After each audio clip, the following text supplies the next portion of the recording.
তো সালাম দাও। সালাম দিতে পারো না? সালাম দিছ? সুন্দর করে সালাম দাও।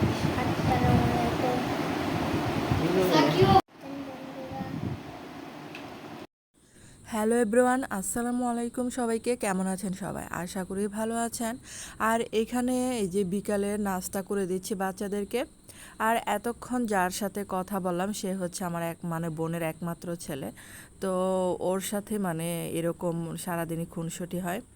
আর এদিক দিয়ে এই যে বিকালের নাস্তা বানাচ্ছি, তো বাচ্চাদেরকে দিব।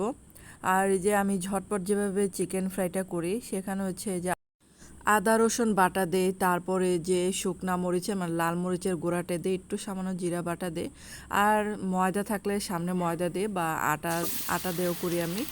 আর এই যে তেলের মধ্যে ঝটপট করে ভেজে বাচ্চাদেরকে দিই, তারা অনেক অনেক পছন্দ করে। আর এটা একটু ঝাল দিয়ে করলে বেশি ভালো লাগে। তো আমি ছোট একটা কড়াই নিয়েছি, ছোট একটা কড়াই নিয়ে এগুলো আমি ভেজে নিয়েছি, কারণ কড়াইটা যেহেতু তেলের ছিল তার জন্য এগুলো সবগুলোই ভেজে নিচ্ছে। তো বিকাল হলে বাচ্চাদের তো বায়না থাকে কি খাবে না খাবে, তো চিকেন যেহেতু ছিল আজকে চিকেন ফ্রাই খাবে, তার জন্য চিকেন ফ্রাই করে দিচ্ছে। আর আমার দুই মেয়ে খুব অসুস্থ, আর তারা কিছুই এমনিতে কিছুই খেতে চাচ্ছে না, ভাবলাম যে চিকেন ফ্রাইটাই করে দেই। এই যে এরকম ঝটপট আমি ভেজে নেই, খুবই মজার হয়। আর আটা দিয়েই আমি বেশিরভাগই করি।